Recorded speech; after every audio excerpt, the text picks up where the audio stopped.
Kisah kaburnya 3 perilaku kriminal di penjara paling mengerikan yaitu Alcatraz. Dahulu, tepatnya tahun 1940-an, Alcatraz dikenal sebagai penjara paling mengerikan dan paling ketat di dunia.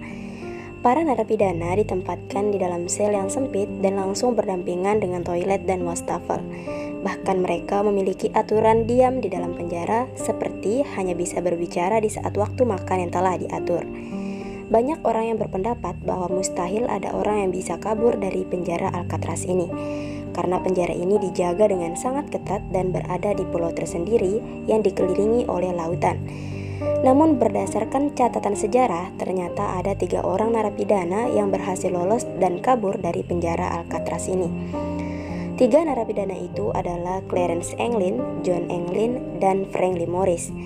Nah, inilah cerita singkat kaburnya 3 orang narapidana ini dari penjara. Dahulu, Clarence Anglin dan John Anglin adalah saudara kandung.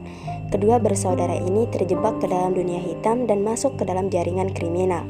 Suatu ketika, kakak beradik ini merampok sebuah bank, yaitu Columbia Savings Bank, dengan bersenjatakan pistol mainan.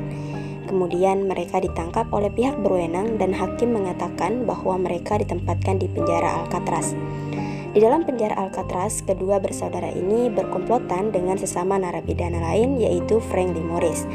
Frank ditempatkan di penjara Alcatraz ini karena dulunya dia pernah terlibat dalam kasus kepemilikan narkoba hingga perampokan bersenjata.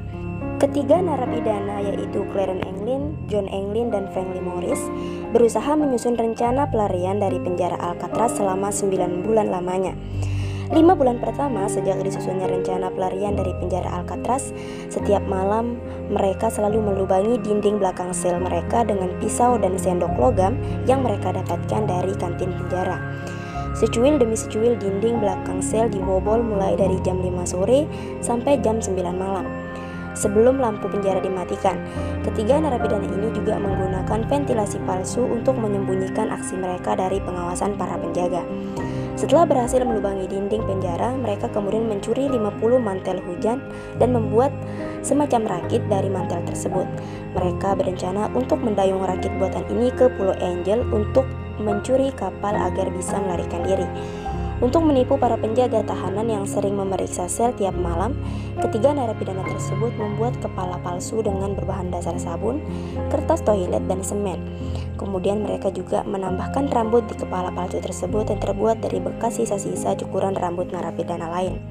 Kemudian pada 11 Juni 1962, ketiga narapidana ini kabur melewati terowongan sempit di belakang sel yang pernah mereka buat.